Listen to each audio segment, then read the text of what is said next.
Como ya saben, les compartí el pretest hace 10 minutos más o menos, entonces vayan rellenándolo por favor. De igual manera, vamos a iniciar con la sesión de hoy, que en realidad vamos a hablar sobre síndromes de pares craneales, ¿no? Entonces, ya estamos entrando al segmento de neuro en cuanto a semio, entonces es importante que nosotros tengamos en cuenta que en la mayoría de los casos que vimos, semiología va a ser ligado a anatomía y a cursos de ciencias básicas en específico, ¿no? Entonces ustedes tienen que recordar bastante eso. Hoy vamos a recordar bastante sobre los pares craneales, su ubicación, su origen y cuestiones de que importantísimas que ustedes van a tener que recordar para que puedan inferir el por qué está dándose cualquier alteración de cada par, ¿ya? Muy bien. Eh, si tienen alguna duda a lo largo de la sesión, me avisan. Ahora vamos a hablar sobre los síndromes de pares craneales, ¿no? Cuando nosotros nos referimos a los síndromes de pares craneales, vamos a referirnos a todas las patologías que afectan a los 12 pares craneales que ustedes ya conocen y recuerdan, ¿no?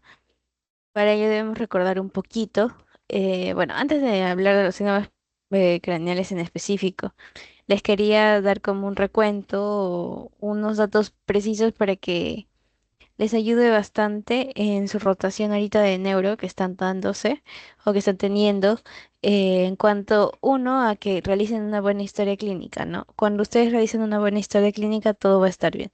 Entonces, principalmente en la parte de anamnesis, vamos a tener la localización, que en este caso va a estar en relación a si es periférico, si es central. Recuerden que normalmente la anamnesis o los datos importantes que se ponen en ese caso siempre vamos a tener en neuro, vamos a tener que empezar de lo más periférico, o sea, de la evaluación más periférica hasta lo más central. O sea, pensar en que las causas puede ser en la mayoría de los casos quizá periféricos, hasta, bueno, llegar o, perdón, central y luego pasar a lo más periférico, ¿no? O viceversa, dependiendo del cuadro, cómo venga tu paciente específicamente, ¿no? También sobre las formas de presentación. Normalmente las formas de presentación las formas de presentación vamos a tenerlo ligado a si es agudo, si es crónico, cuántas veces se ha dado, todo lo que tenga que ver con dolor. La famosa mnemotécnica que ustedes se aprendieron de Alicia va a ser sumamente importante. Los tiempos de evolución de igual manera, si es agudo, subagudo. Y más que tiempo, ustedes tienen que diferir entre formas y tiempo, ¿no? ¿Se acuerdan algo sobre semio de manera general, sobre formas de presentación y tiempo de evolución? O sea, cómo se describía en una historia clínica normal.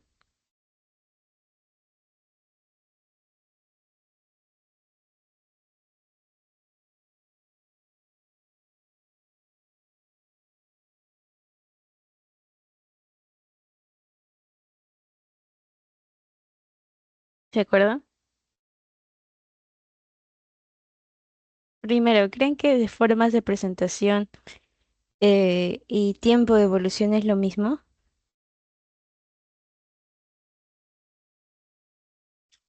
Si sí, o si es no, o si es...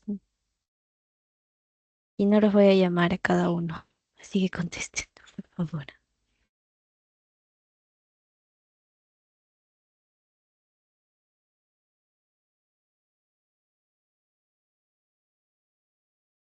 Si creen que es lo mismo, también está bien decirlo. Si no creen que es lo mismo, también está bien decirlo. Mm,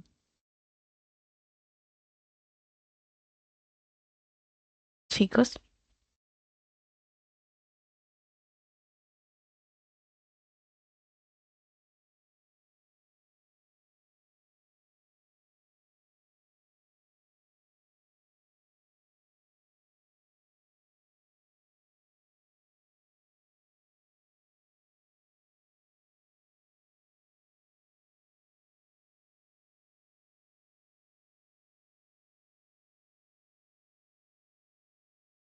Mm,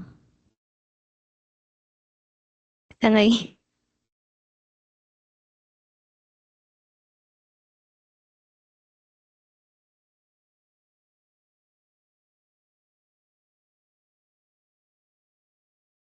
Yo creo que no son lo mismo.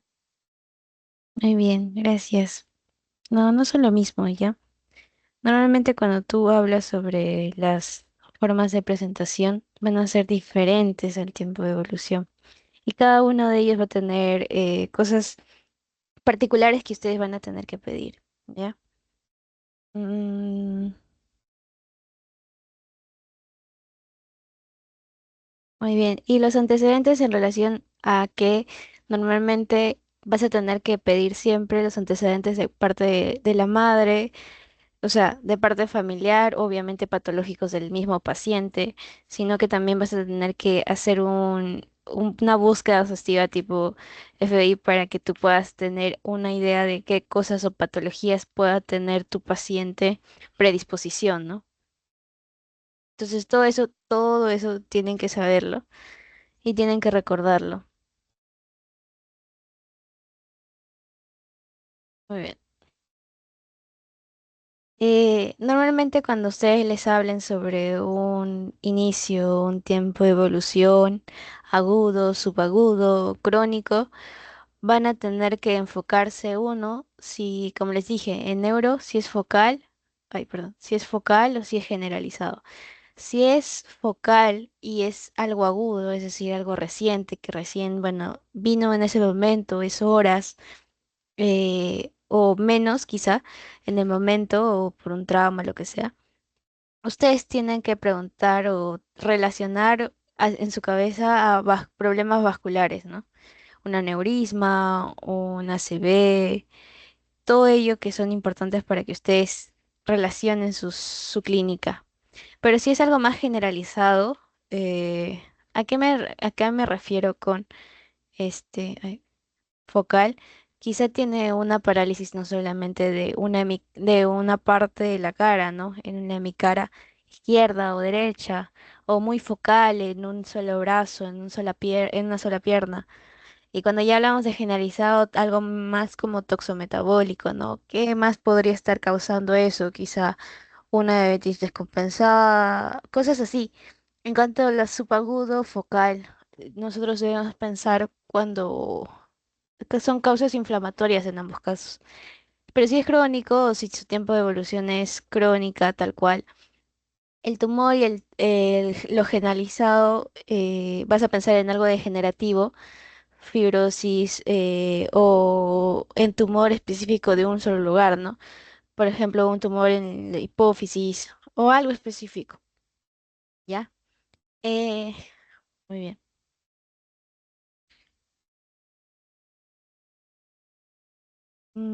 ¿Qué más quería resaltarles?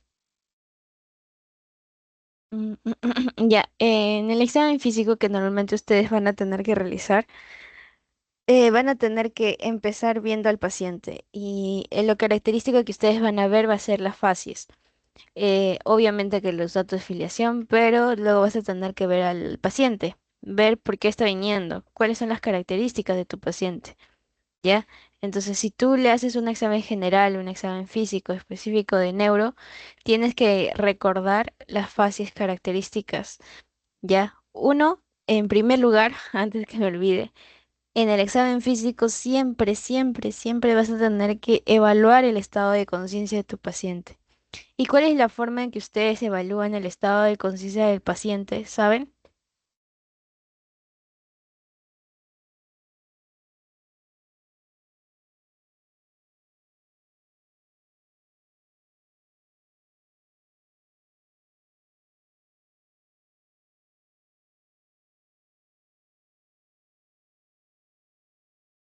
Respóndame, chicos.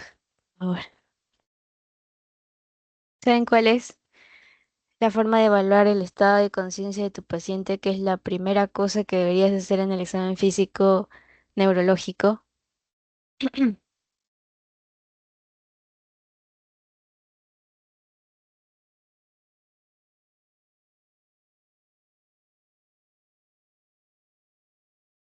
Bueno, es la escala de Glasgow, ¿ya? Entonces, en esta escala nosotros debemos explorar y cuantificar las respuestas tanto motoras, verbales y bueno, de la apertura palpebral, específicamente la ocular, ¿no? Entonces, si tú quieres evaluar la conciencia, tienes que evaluar la ocular, la verbal y la motora. Recuerden, como una mnemotecnia o una forma de que se recuerden, porque siempre lo van a ver en todo momento, eso es básico. Siempre empiecen de su cara, o sea, de su ojo, ¿ya? Ocular, 4, verbal, 5 y motora, o en lo que puedes mover, va a ser 6, ¿ya? No se olviden, 4, 5 y 6. De esa manera ustedes van a poder recordar al menos cuánto puntaje tiene que tener. Hay veces la típica pregunta es, ¿cuál es el valor mínimo de una escala de Glasgow?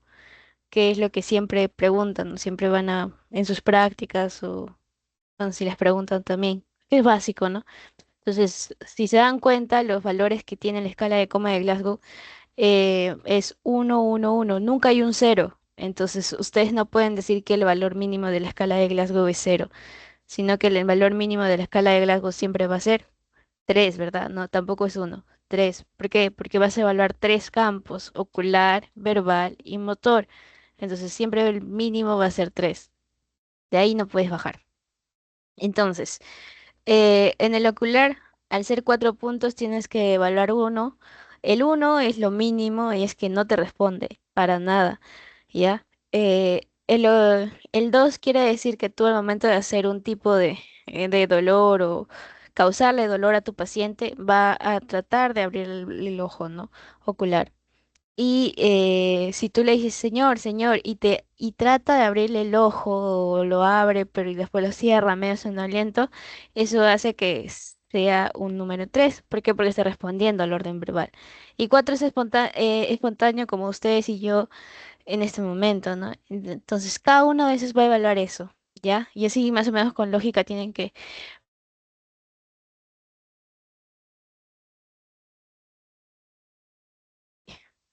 Perdón, ¿se me escuchó?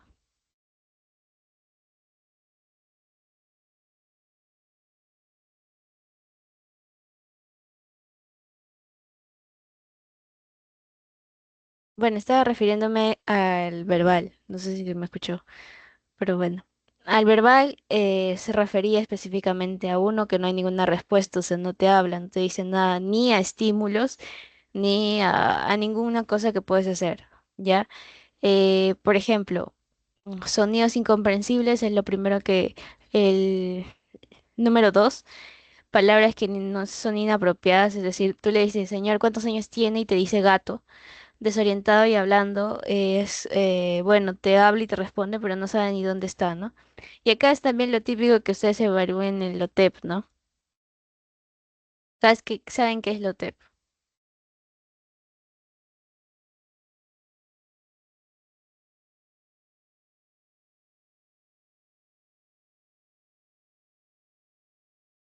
LOTEP es localizada en tiempo, espacio y persona, ¿ya? Por eso les dicen. También en cuanto a lo motor, van a tener que referirse a si hay alguna respuesta, si hay extensión, si hay flexión, si hay retirada o flexión. Y acá hablábamos específicamente la de corticación y de celebración, ¿no? Recuerden, de celebración es todo extendido, tipo tónico. En cambio, la de corticación es como que todo doblado, como si fuera un bebito que quiere ayuda o que necesita ayuda. ¿Ya? Muy bien. Ahora el examen físico en las fases específicas. Esta es una fase, la que estoy tratando de señalar con el puntero.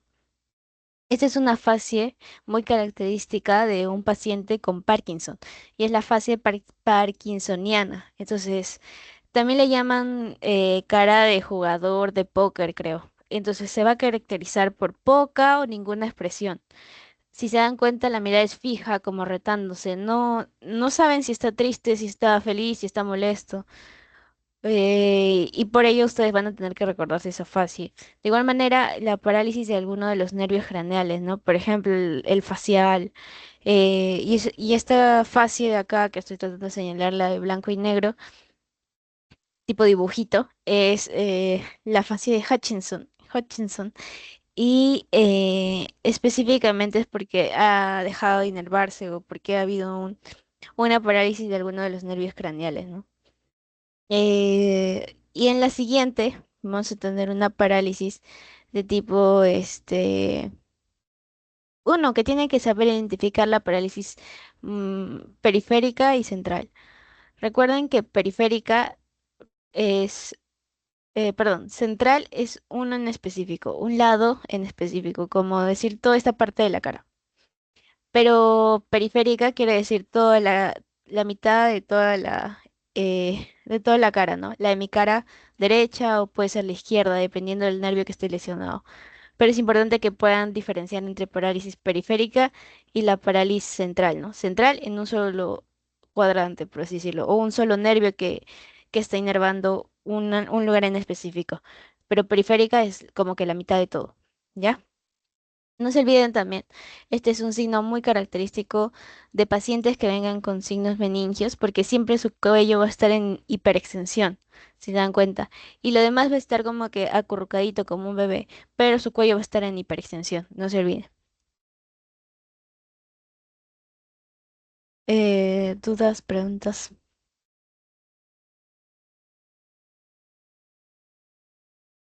Muy bien, y ahora vamos a tener que hablar un poco de neuronato, y más que hablarlo, creo que ustedes van a tener que recordarlo. Uno que ustedes deben hablar o tener que diferenciar entre la vía piramidal y sus afectaciones. Esto es sacado de este lugar. Eh, Me pareció interesante el resumen y por eso lo puse. Uno, por la corteza motora. Tienen que entender de dónde empieza, o sea, de dónde empieza todo. Todo empieza a través de la corteza, ¿ya? Esto va a mandar señales a la primera motoneurona hasta llegar al asta anterior, donde va a juntarse y va a formarse la segunda motoneurona, ¿ya? Y luego va a llegar y va a ser la médula, va a la médula espinal y a los lugares periféricos que va a llegar.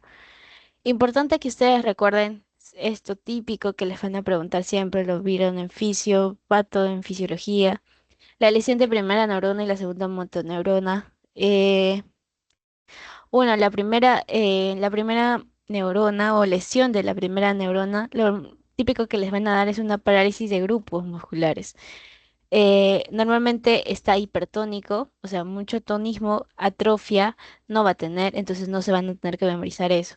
Voy a tratar de señalar lo principal que ustedes van a tener que recordarlo, ¿no? En la primera neurona, parálisis de grupos musculares, no se olviden. También hay hipertonía, tienen hiperreflexia, todo está exaltado.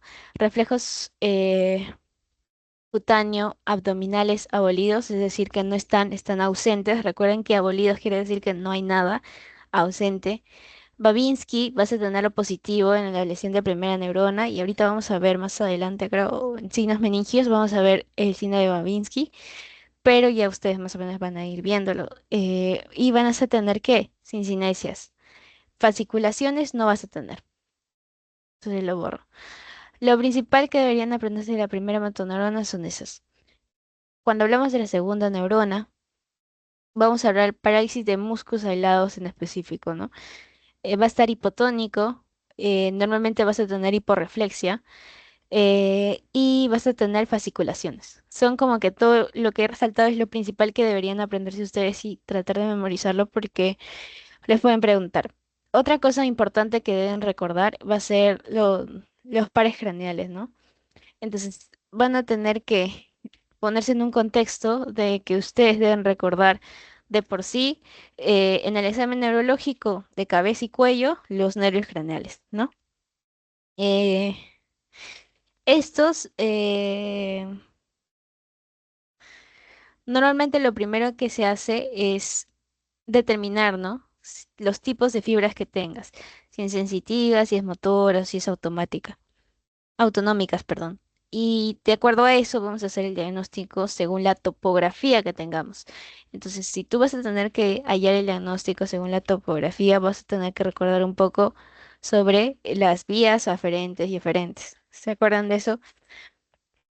Que les dije que es importante que ustedes recuerden, o creo que les di mi mnemotecnia, vías aferentes quiere decir que llegan, ¿verdad? Pero las vías eferentes con F quiere decir que se van de éxito. O sea, ellas son las que salen, ¿ya? Entonces, para que no se confundan entre aferentes y eferentes, recuerden que eferentes son las que se van. E de exit, salir, ya en inglés. Eh, Normalmente lo que pasa es, como justamente les estaba diciendo en la primera motoneurona, las vías eferentes motoras van a tener lugar en la primera neurona. Por lo tanto, siempre vas a tener parálisis o paresias si ésta se lesiona, ¿ya? Y ahí van a tener que recordar, no sé si habrán hablado, van a hablar recién. En síndromes motores les van a especificar más sobre esto, pero van a ver sobre el homúnculo de Penfield. Ese homúnculo nos vamos a tener que memorizar porque ustedes van a tener que ver en qué parte está lesionada según la anatomía del paciente o según la lesión de la corteza, ¿no? Pero eso ya la van a ver en motor. A mí lo que me interesa en este momento es que recuerden un poco sobre los 12 pares craneales, al menos conocerlos y que sepan que existen. Obviamente que ustedes ya por neuronato sabemos que cada uno va a tener un origen real y otro aparente, ¿verdad? Eh, no se olviden que aferente es la que llega y eferente es la que se va.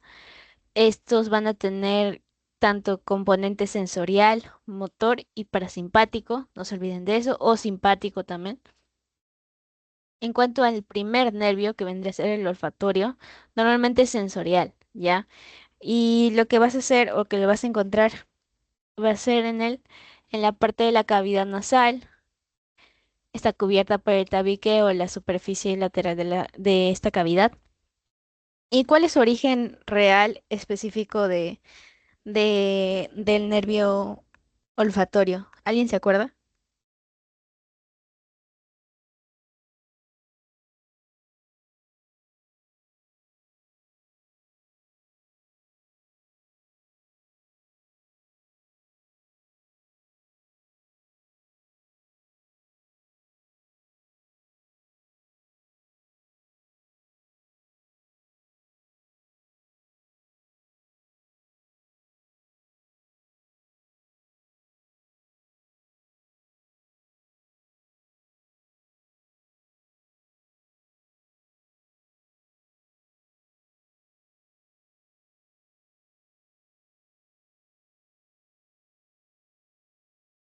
¿De acuerdo?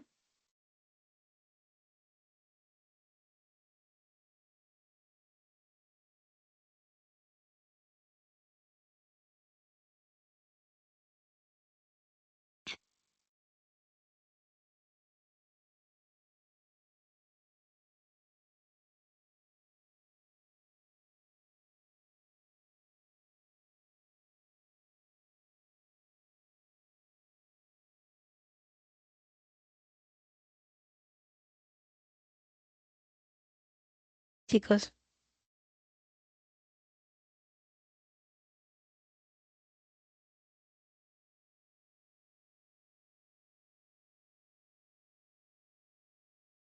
bueno, ya. Van a tener que ver el origen real y el origen aparente, ¿ya? Aquí en cada uno de estos les he repuesto para que recuerden el origen aparente. El real está señalado en cada lugar, ¿no? Entonces tienen que recordar uno específico donde es el origen real y el origen aparente, ¿no? Vamos a ver cada nervio específico porque lo tenemos que evaluar cada uno, ¿ya? Entonces, si nosotros queremos evaluarlo cada uno, debemos entender, uno, la ubicación, está por este lado, ¿no? Al nervio óptico, perdón, nervio olfatorio, ¿ya? Entonces, uno, ese vendría a ser el origen real y este vendría a ser el origen aparente en el bulbo olfatorio, ¿ya? Entonces, lo que normalmente vamos a tener son terminaciones nerviosas. Los nervios olfatorios son como terminaciones nerviosas sensitivas que me van a ayudar bastante y es lo que se llama la mancha olfatoria. Esto de acá se llama mancha olfatoria. ¿Ya? Es importante que ustedes vean que el examen físico que se hace en el nervio olfatorio va a ser uno. Tienes que analizar cada fosa nasal por separado. ¿Y cómo hago eso, Yanira? Le dices como en esta imagen a tu paciente que se tape un lado de la fosa nasal y vas a evaluar el otro lado. Ya, pero ¿cómo lo evalúo? Le tienes que hacer oler. Este.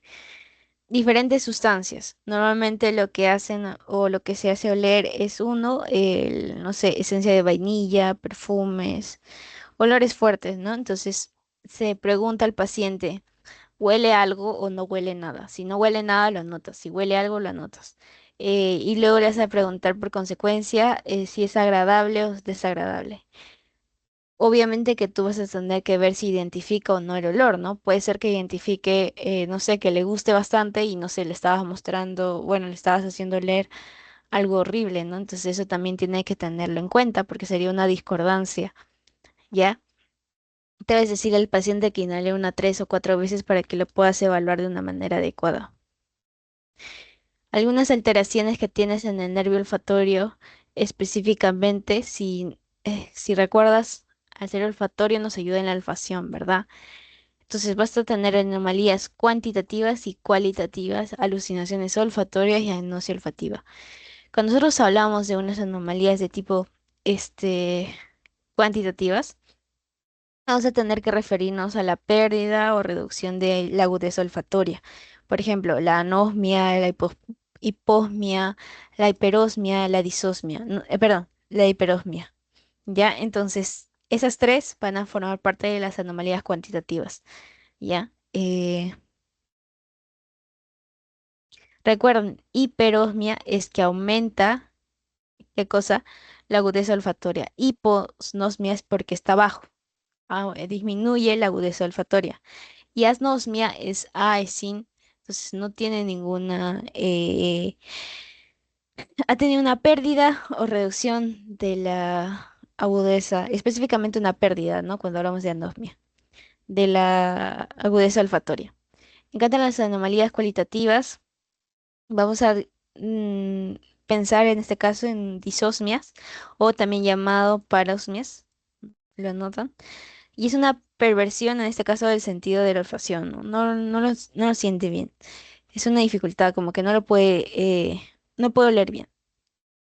En cuanto a las alteraciones de tipo olfatorias, tenemos uno que mi paciente, normalmente esto va a ser de origen central y son originados específicamente por la persona. Por ejemplo, no sé, tú le haces oler la flor, como es en este caso, como lo puse en la imagen, y tu paciente no huele una flor, sino huele algo podrido. O quizá ni siquiera lo huele, ¿no? O, perdón, o sea, ni siquiera está ahí esto y el paciente está oliendo una cosa, ¿no? O sea, en el examen que tú realizas, el examen físico, por ejemplo, le haces como el juego de que, y antes de paréntesis. En el examen físico es importante que los pacientes cierren los ojos, ¿no? Porque si abren los ojos, el ojo les puede ayudar a identificar el producto que le estás enseñando. Por eso se le pide que cierre los ojos y que evalúes cada fosa nasal.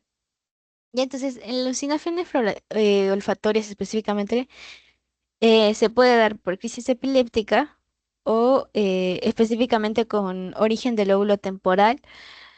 Y es porque, o sea, no está, por ejemplo, la florcita ahí, pero él huele a flores, por ejemplo. No sé. ¿Ya? En cambio, la agnosia olfativa, en este caso, es la imposibilidad de identificar y nombrar una fragancia percibida. Eh, por ejemplo, él huele una fresa, pero en su cerebro no sabe identificar en realidad que es una fresa, sino, por ejemplo, no sé, piensa en una pera o en otra cosa, ¿no? Que no era eso. Ya entonces en este caso, agnosias olfativas, que es la imposibilidad de identificar y de nombrar una fragancia percibida, ¿no?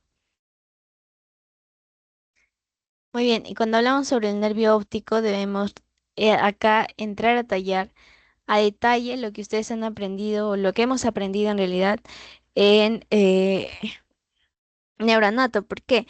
Porque debemos recordar, uno, el quiasma óptico, todo este proceso de los nervios, del nervio óptico para que llegue a que nosotros podamos identificar una imagen, como ustedes y yo estamos haciendo, ¿no? Entonces, normalmente lo que se hace, lo que tienen que ver es saber dónde está cada uno de esos puntos. Por ejemplo, si por AV la lesión está en mi quiasma óptico, que es en esta parte de acá más específica, quiasma óptico, o si mi lesión está en el motor ocular común, o si mi lesión está en el lado derecho, en el lado izquierdo, o si mi lesión está en el núcleo de Edinger-Westphal o en el mismo mesencéfalo. Todo eso debemos recordarlo para que podamos inferir la patología que tenga mi paciente. Normalmente lo que haces es evalúas ahí donde es su nervio, bueno, su origen específico de los nervios, en este caso del nervio óptico, su posible origen, bueno, en este caso el origen aparente, que serían estos, aquí vendría a ser el nervio olfatorio y acá estaría el nervio óptico, ¿ya? Entonces, normalmente lo que se hace es evaluar cada ojo, ¿ya? Acostúmbrense siempre que cuando tengan órganos o sea, dos órganos del mismo, siempre van a tener que comparar el uno con el otro. Igual que vimos en semio respiratorio, tienen que comparar el uno con el otro. También visión de campos de colores, el campo visual y el fondo de ojo.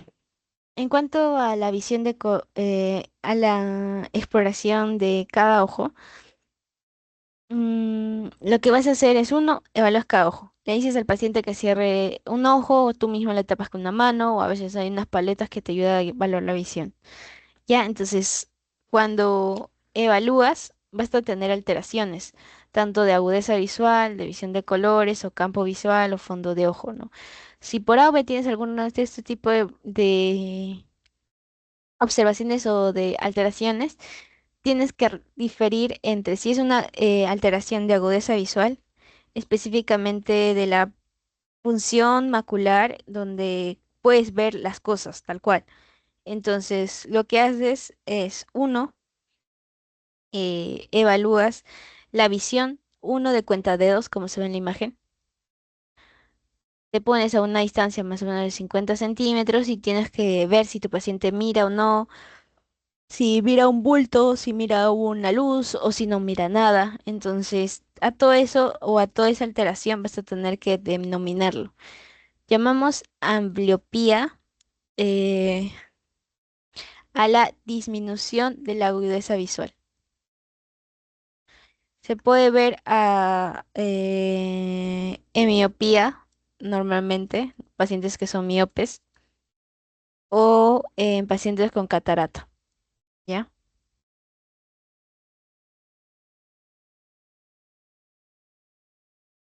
¿A qué llamamos amaurosis? Es la pérdida visual monocular transitoria.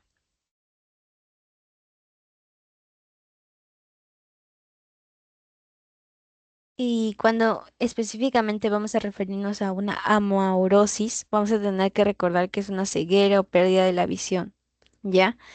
Eh, Estas serían las dos principales cosas que se evalúan o se alteran en la agudeza visual. Ahora pasando a la visión de colores, vamos a hablar sobre el daltonismo. Recuerden que ese daltonismo es un trastorno de cómo percibes los colores, ¿no? Esto puede ser congénito, como el caso de daltonismo, o adquiridos por lesiones que normalmente son posteriores. En el daltonismo, recuerden que normalmente esto da... ¿A quién creen que da más? ¿Mujeres o varones? ¿Qué creen ustedes?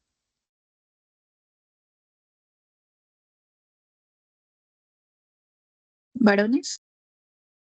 Ajá, muy bien, varones. A los varones se les da mucho más.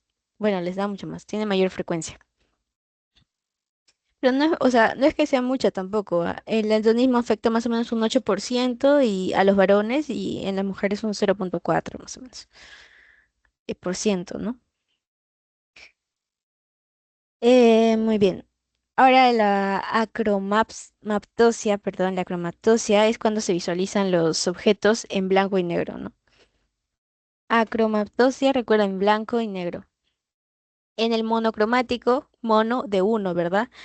Es una forma incompleta en este caso, de una acromaptosia y lo único que ves son los cones azules. Recuerden que en el nervio o en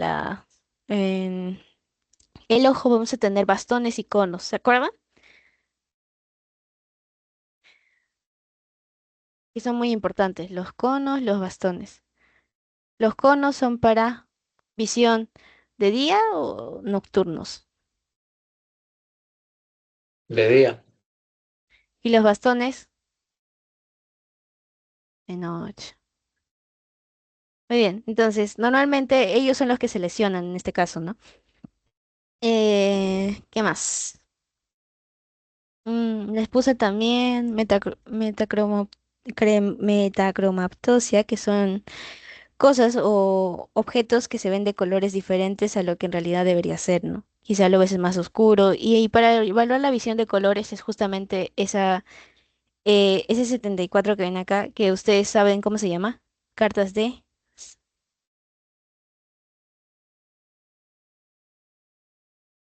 ¿Saben cómo se llaman esas cartas de acá?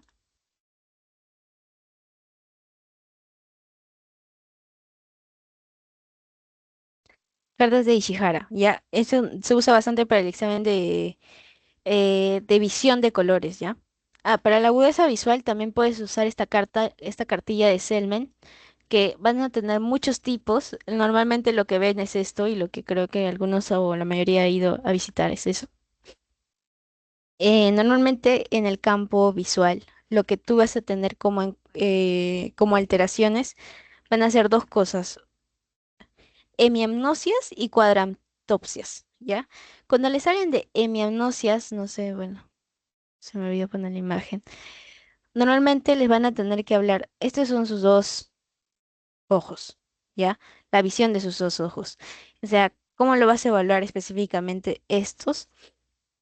Va a ser uno que la hemianopsia es la mitad del campo visual. A ver, voy a dibujarlo mejor para que lo puedan entender, me puedan entender y me puedan hacer entender. Entonces, ya, la hemianopsia, este es un círculo, este es otro círculo. La hemianopsia sería como que la mitad del ojo, toda esta parte que lo voy a pintar de negrito, no miraría, ¿ya? La mitad del campo visual no puede ver, igual del otro ojo, ¿no? Quizá la mitad de este lado. ¿Recuerdan? Esto sería el ojo izquierdo y este sería el ojo derecho. Mililitros. Izquierdo y derecho. Entonces, si por A o B les hablan sobre una hemianopsia homónima, ¿ya? Es cuando corresponde a los lados homólogos. ¿Qué quiere decir? A ambos lados.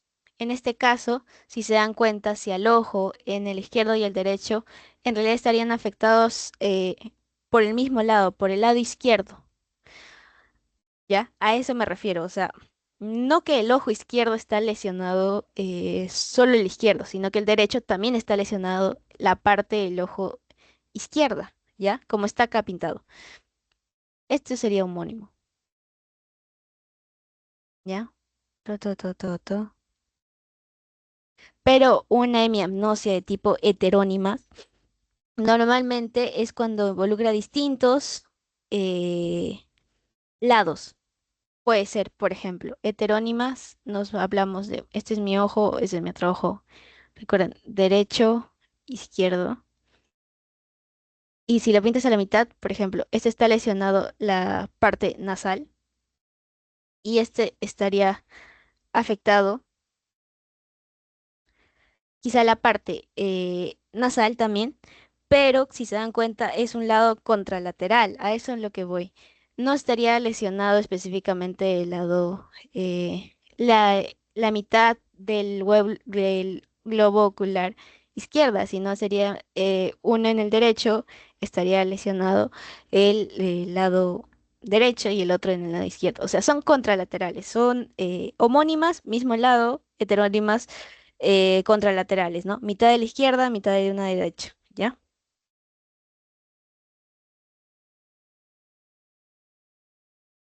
Mm,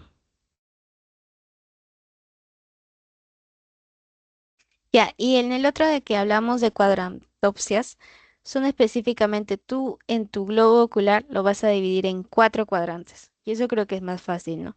divides en cuatro cuadrantes y uno de los cuadrantes superior, inferior, superior, cuadrante derecho, no sé, superior, perdón, cuadrante izquierdo superior o inferior está lesionado. O sea, solo un cuadrante de tu ojo, de una localización de tu ojo, ¿ya? Eso tienen que recordarlo, porque normalmente y terminológicamente hablando, la homónima es ambos lados izquierdos o ambos lados derechos están lesionados. En el mismo lado, a eso es lo que se refiere homólogos, homólogos, ¿ya? Pero las heterónimas son diferentes. Igual que les hablan sobre heterosexual y todo ello, así recuérdense, ¿no? Son diferentes, ¿verdad? Ustedes, bueno, yo mujer, ustedes varones, bueno, un varón y una mujer, a eso voy. Eso sería heterónimo, ¿ya? De diferentes lugares. Uno es a la mitad de la izquierda y otro es a la mitad de la derecha. Ya. Entonces, pueden tener hemianopsias de tipo nasales también, se puede diferenciar. ¿Y a qué se refiere eso? Eh, Están sus dos ojitos, esta parte de la nariz, donde está tu naricita, se llama parte nasal. Entonces puedes tener una hemianopsia de tipo con afectación en el lado nasal, en ambos lados, o en el lado temporal, en ambos lados, ¿no? Para el lado contralateral. Muy bien, y eso es normalmente si por A o B se lesiona una parte de tu quiasma óptico. Y no sé si puse, creo que no lo puse, pero sí me hubiese gustado. Oh, no sé dónde está.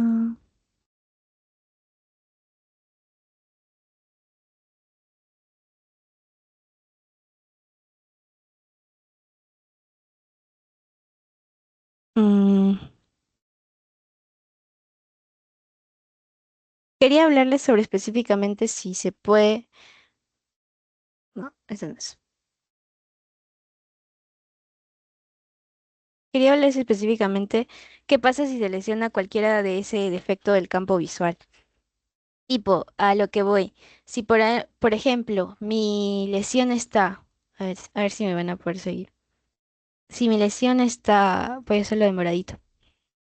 Si mi lesión está en mi mismo quiasma óptico, que es esta parte de acá, la decusación, donde se da la decusación del nervio óptico.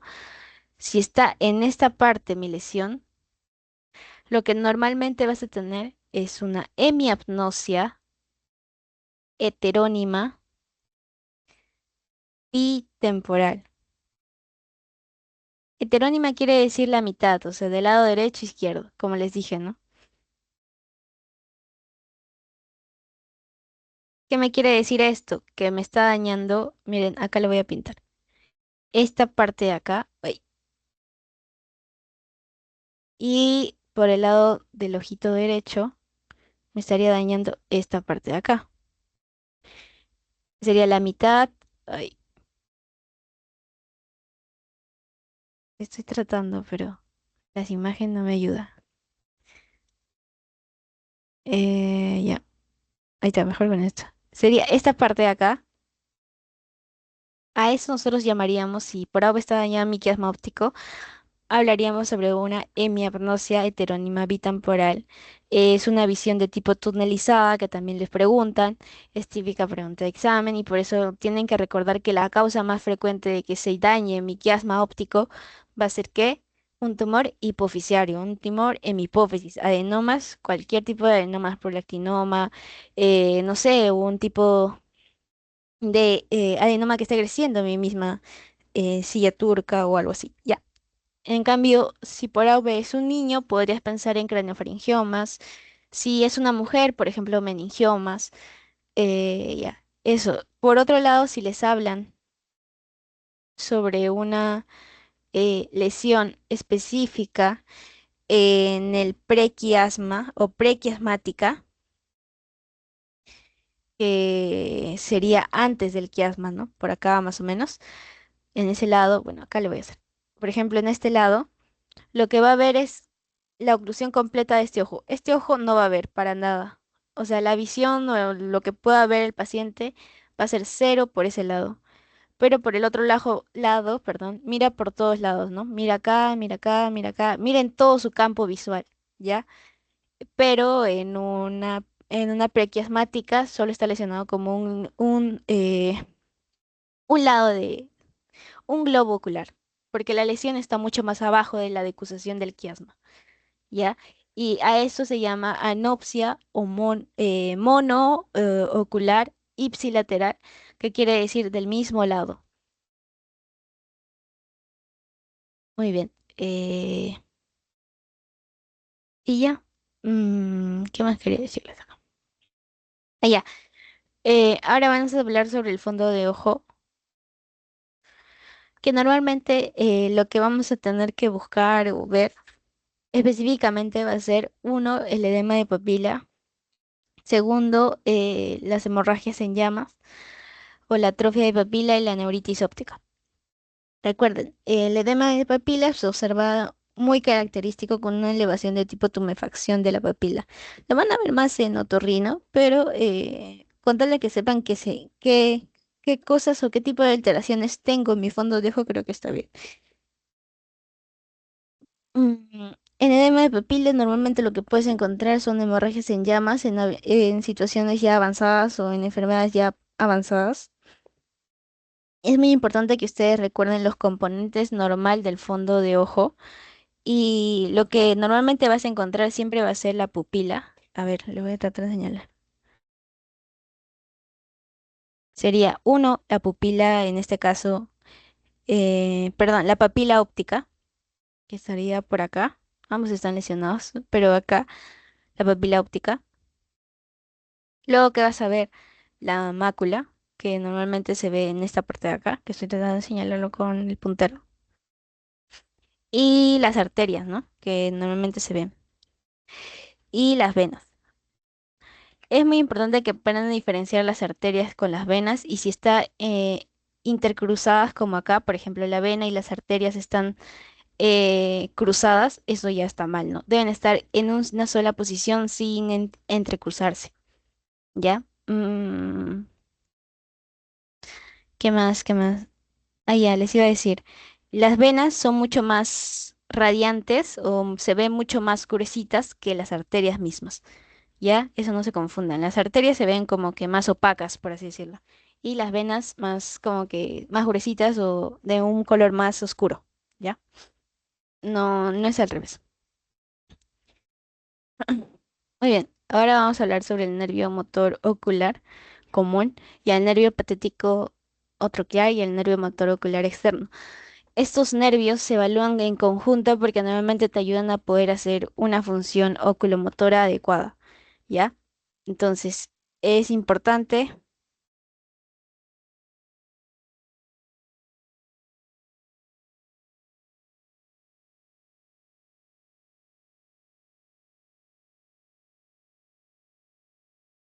Ya, bueno, estos tres lo vas a evaluar sí o sí en conjunto, ¿ya? Y creo que esa es una pregunta que les puse también en el test. Entonces, sí o sí lo tienes que evaluar en conjunto. ¿Por qué? Porque ayudan se entrelazan para poder hacer una función motora y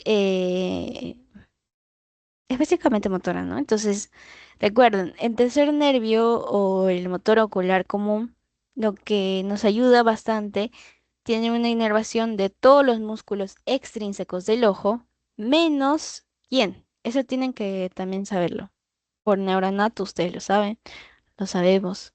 Entonces, nervio ocular común tiene una inervación de todos los músculos extrínsecos del ojo, ¿no? El nervio patético de tipo troclear tiene inervación del uno del oblicuo mayor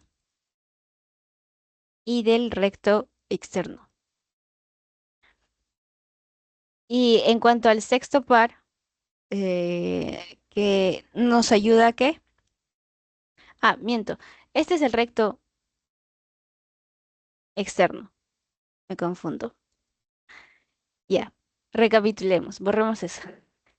El cuarto nervio, el nervio patético o troclear, inerva al oblicuo mayor, ¿ya? Mayor.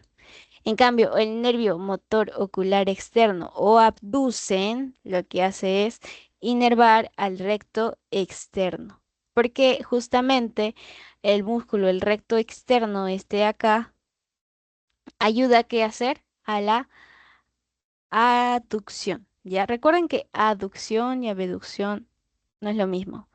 Ya aducción es que se va para adentro y abducción se abre o va para los extremos, para afuera, afuera de tu eje, por así decirlo.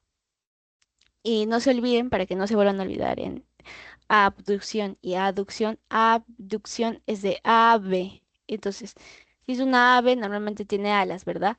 Y esas alas se van para afuera. Entonces, eso es aducción. Abducción, perdón. Abducción es como un ave. Entonces, al abducirse quiere decir que se está yendo para afuera, fuera de tu eje, fuera de la parte o de central. Entonces, tu ojo de igual manera se está yendo para el lado temporal, ¿no? Eso es lo que quiero decir. Y el recto externo por el otro lado, por el derecho e izquierdo, lo que hace es abducción. ¿Ya? ¿Recuerdan? El oblicuo menor está inervado por el tercer par craneal, justamente acá les traje, ay, acá les traje oblicuo menor, el oblicuo mayor por el cuarto par craneal, el recto superior por el tercero, el recto interno por el tercero y el recto inferior. Si se dan cuenta, lo tenemos que hablar todos porque justamente a todos nos ayudan a hacer los movimientos oculares o globoculares que necesitamos. Entonces, debemos evaluar funciones de los músculos extraoculares, movilidad de la ocular extrínseca, por ejemplo, estrabismos, nistagmos y diplopía, ¿ya? Eh, lo que normalmente vamos a encontrar son las funciones de los músculos extraoculares. Recuerden que el recto, acá en este lado, por lógica lo vamos a tener que sacar. A ver, el recto interno, ¿qué movimiento o qué hace? mm, ¿Cómo preguntarles? ¿A dónde lleva el ojo el recto interno? ¿Hacia adentro o hacia afuera, mejor dicho? Hacia adentro, o sea, ¿qué creen? ¿El recto interno lleva el ojo hacia adentro o hacia afuera? Hacia adentro, Ajá, hacia adentro. Aducción. Va para adentro, ¿ya? Y el recto externo, por consecuencia, ¿a dónde iría? hacia afuera. Ajá, hacia afuera, abducción, ¿ya? También les pueden poner eso. Y el recto superior, ¿para dónde conduce el globo ocular?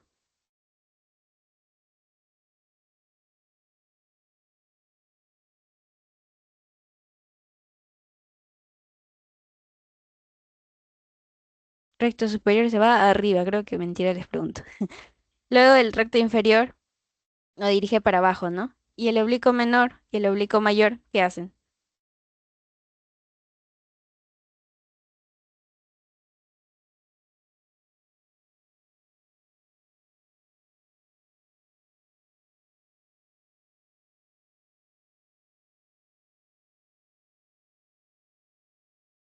Ok, el oblicuo mayor lo que normalmente es produce un descenso y va a tener una rotación interna, ¿ya?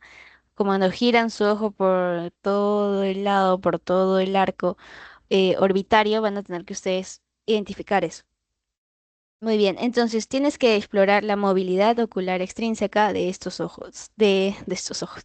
Bueno, claro, de ambos ojos, pero de cada músculo en específico, porque su inervación específicamente va a ser motora, ¿ya? Entonces vas a tener alteraciones de tipo en la movilidad ocular extrínsecas y en la movilidad ocular intrínsecas. En la extrínsecas, normalmente lo que vas a encontrar son nistagmos de tipo patológico.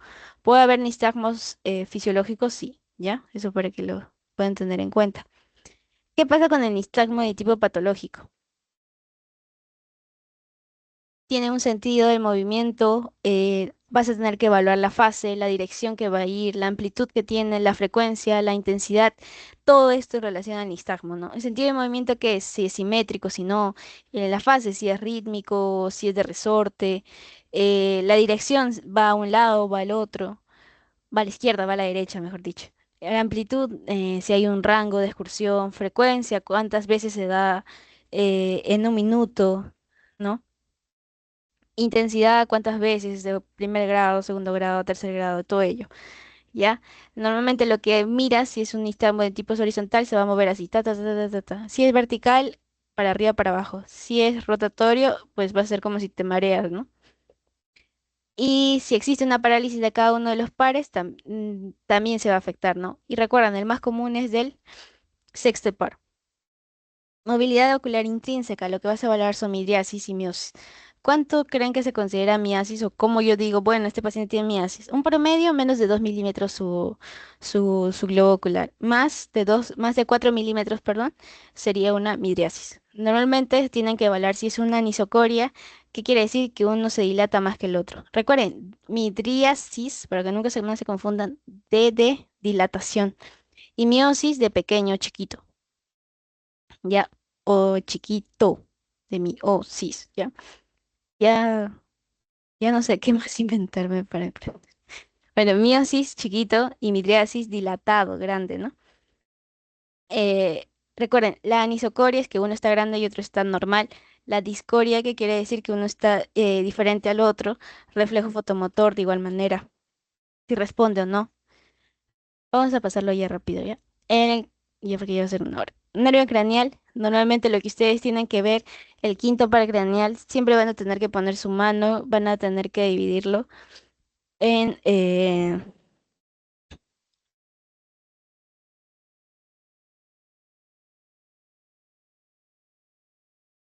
en tres, por lo que van a tener que entender que el nervio craneal también se puede llamar el nervio, perdón, el nervio trigémino, mejor dicho, nervio trigémino, me olvidé ponerlo.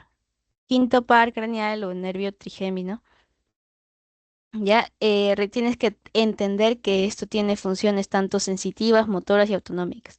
Lo que vas a hacer es evaluar uno, si mi paciente siente, pásale con una agujita estéril, obviamente, o con tu misma mano, rózale la cara, si siente todo bien en cuanto sensitivo, si es motora, si mueve el ojo o no. Si son autonómicas, pues por ejemplo, acá, reflejo corneal. Lo que vas a hacer es tratar de poner un hisopo en el ojo del paciente, obviamente que no fuerte, despacito, o sea, casi ni le chocas, ¿ah? Y el paciente trata de cerrar, ¿no? Porque obviamente es un reflejo autonómico.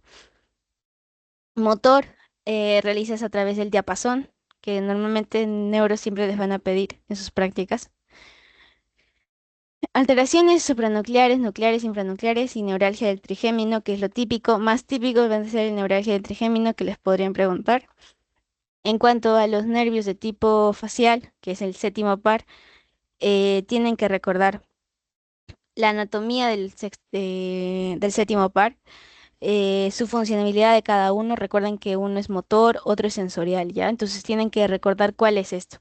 En el examen físico lo que hace es oclusión, surco nacogeniano, desviación de la comisura bucal, ¿no? Este es un resumen, creo, de un cuadro que está en el mismo Argente, por eso solamente puse los títulos, donde habla sobre el trayecto del nervio facial y sus lesiones. Si por A o B está a partir del agujero estimolostoideo, ¿qué puse? Estilomastoideo, sí está bien. Eh, Está mal escrito, estilomastoideo es al revés, estilomastoideo. Ya es la parálisis facial del mismo lado. Si es en el conducto o antes de su unión, va a ser una parálisis de tipo homolateral. Previo al origen del nervio esculomotor, es asociada a unas alteraciones gustativas. Si es previo al ganglio geniculado, facial homolateral. Y si es una lesión de protuberancia, puede asociarse en el compromiso del sexto nervio craneal, ¿no? Cada uno de esos está en el urgente, así que ahí lo pueden ver. Alteraciones, recuerden también parálisis facial central y parálisis periférica.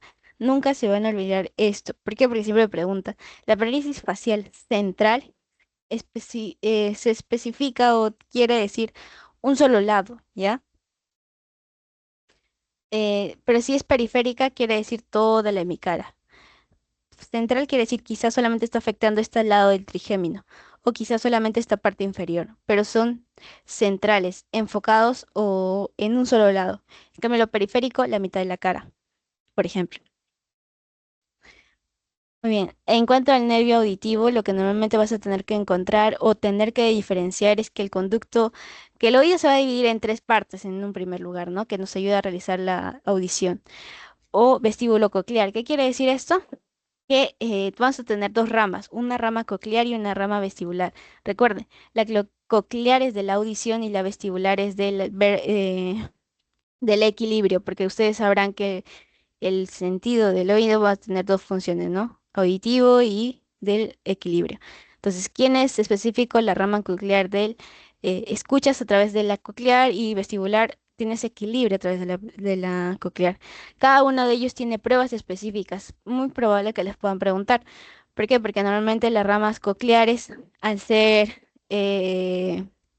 auditivas, vas a tener pruebas. Por ejemplo, la prueba de Weber, la prueba de Rin, perdón, y la prueba de Shawpatch, audimetrías, potenciales evocados, y la prueba de Weber es muy específico, por eso les pueden preguntar, no solo acá en semio, quizás también les pueden preguntar en oftalmo, sobre si es positivo y negativo que hablamos, ahí van a tener que recordar qué tipo de hipoacusia es. Ah, ya, acá, hipoacusia de tipo sensorial o de tipo eh, conductivo, ¿ya? Si es de tipo conductivo, quiere decir que pasa, o sea, algo está ocurriendo acá. Por ejemplo, un tapomen en el conducto, en el CAE, en el conducto en el pabellón auricular. O si es sensorial, ya es porque algo acá en el mismo oído interno está afectando, o en el mismo origen del nervio auditivo está generando, de la rama coclear está generando el daño, ¿no? Y acá, esto es para que ustedes puedan diferenciar entre un vértigo de tipo periférico y un vértigo de tipo central.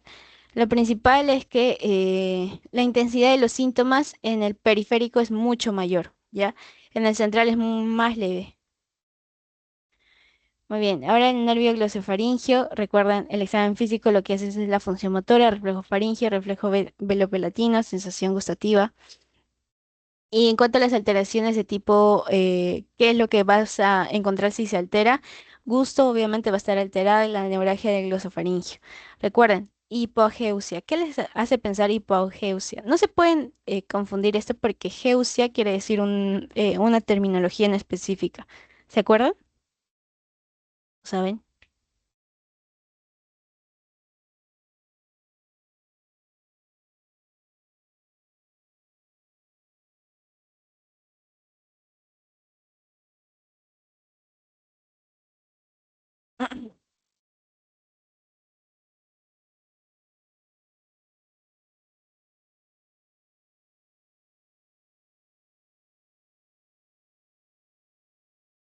Ya, cuando les hablen de geusia, G de gusto, ¿ya? Entonces, si es gusto, quiere decir que su gusto está bajo, está disminuido, gusto bajo. Ageusia quiere decir que no, A es sin, ¿verdad? Sin gusto, nada de gusto. ¿Qué más? Eh... Y ahí la parageusia es como una confusión de sabores, ¿no? Debe sentir algo, pero quizá, no sé, percibe otra cosa, ¿ya? Muy bien. Y el examen clínico normalmente es evaluando lo que siente el paciente, ¿no? Vamos a pasar ahora al nervio vago. El nervio vago, recuerden que proviene o da, o neumogástrico también se llama. ¿Por qué neumogástrico? Porque inerva la mayoría de los órganos eh, vitales o centrales en nuestro cuerpo, ¿no? Entonces no se olviden, el recorrido del nervio vago es largo. A pesar de ser un vago, es largo. Entonces, toda esa inervación que da, no solamente a la faringe, sino también a todas las partes de los otros órganos, vas a tener que recordar porque tiene todo este recorrido, ¿ya? Entonces, ¿cómo lo evalúas específicamente? Vas a tener que evaluar una, la función motora, la calidad, la articulación de la voz sensitiva y función laringea. ¿Ya? Si por A o B está afectado esto, lo principal que te va a dar es una disfonía. ¿Qué es disfonía, chicos?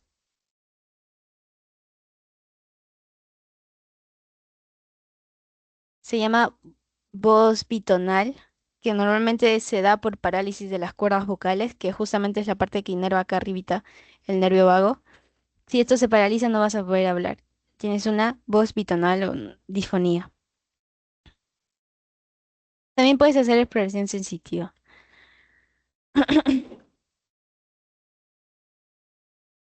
En cuanto al nervio, en cuanto al nervio de tipo accesorio, vas a tener que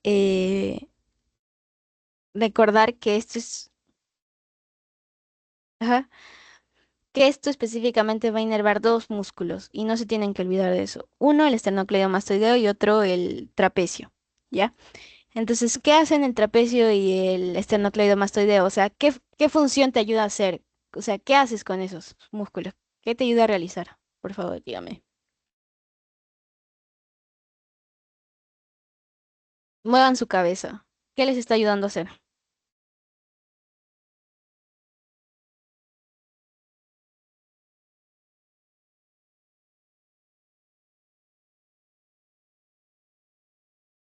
Margot, ¿estás?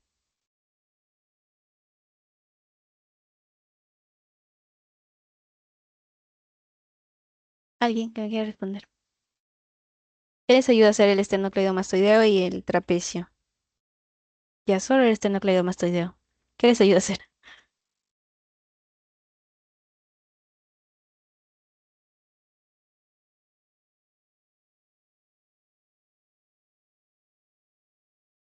Ya vamos a terminar, pero por favor respóndame.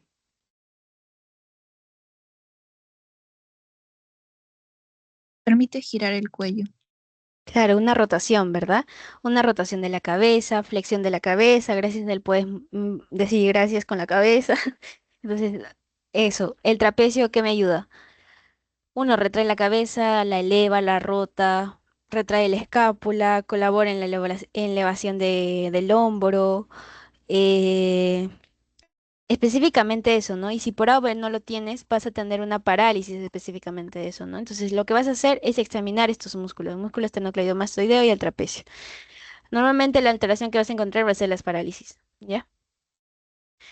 El nervio hipogloso, el último nervio del par craneal, no se olviden, este va a tener una inervación de tipo motora a la lengua. El núcleo, en este caso, va a estar en la médula, bueno, no sé si decirlo. Bueno, ya. En cuanto a la exploración física, lo primero que tú tienes que hacer es observar la lengua, ¿no? Tienes que observar la lengua, tienes que decirle al paciente si, que protruya la lengua, si puede protruir o no.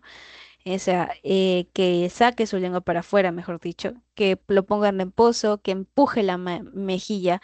Eso, lo que tú estés observando, lo que tú estás tratando de evaluar con eso es uno, la fuerza de tu músculo, ¿no? Porque al final la lengua es un músculo. ¿Ya? ¿Qué pasa si se lesiona? Tienes alteraciones de tipo supranucleares que pueden ser bilaterales o unilaterales o en el mismo trayecto. Esta es la inervación del nervio hipogloso que les puede ayudar bastante. Y al final hablaban sobre los síndromes asociados a los nervios craneales y quizá les pueda ayudar bastante. Por ejemplo, si tienen un síndrome de tipo hendidura esfenoidal, tienes que relacionarlo a una rama oftálmica, por ejemplo, del trigémino, ¿no? O pares del tercero, cuarto y sexto. Si tienes un síndrome de tipo vértice de órbita, rama oftálmica del trigémino y los siguientes pares. Síndrome de seno cavernoso, síndrome auditivo, síndrome ta. O sea, cada uno de los síndromes ya tiene como que algo en específico que les puede ayudar para estudiar. Muy bien, eso sería todo. ¿Tienen alguna duda?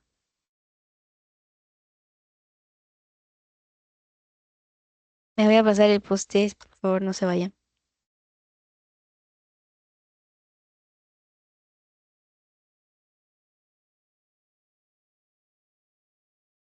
Por favor, vayan rellenando el post-test para que les pueda ayudar a resolver.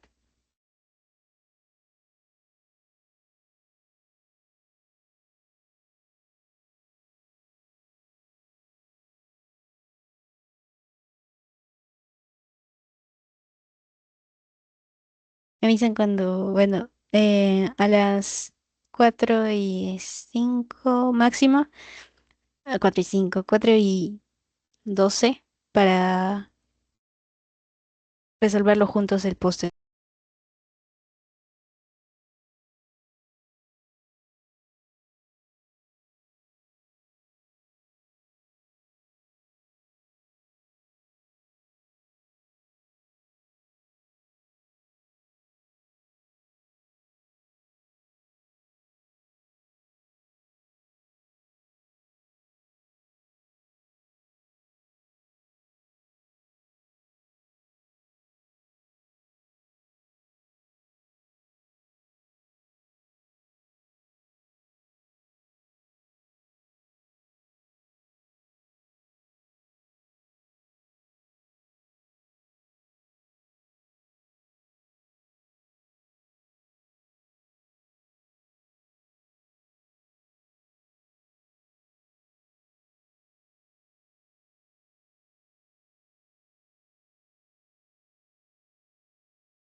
Ya, ahora vamos a resolver el póster.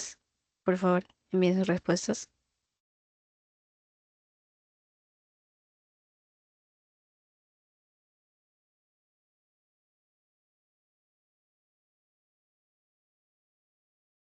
Bueno, son características de la lesión de la primera neurona. Recuerden que atrofia, hipotonía y fasciculación del bienestar parte de la segunda motoneurona que justamente les dije que se la aprendan. La evaluación del nervio olfatorio es en cada fosa nasal. Recuerden, no, bueno, acá puse en cada fosa nasal, pero en realidad debería ser ambas. Bueno, cualquiera de las dos cuenta ya. Si pusieron cualquiera de las dos, acá te voy a poner otra opción. Forma parte de las alteraciones de la visión de colores. Recuerden, daltonismo. La ambliopía y miopsia específicamente no son de colores, son de justamente lo que vimos acá, ¿se acuerdan? Uno de agudeza visual, el otro de campo visual y otro de fondo de ojo, ¿no? Visión de colores, específicamente el daltonismo. Son nervios craneales que deben evaluarse juntos. Recuerden el tercero, el cuarto y el sexto deben evaluarse siempre juntos. Son pruebas para evaluar la rama coclear, de igual manera la prueba de Weber. Y eso. Ah, tienes las otras pruebas, ¿no? De mareo, índices.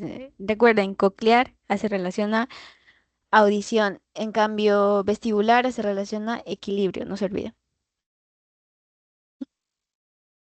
Muy bien, chicos, vamos a dejar de grabar.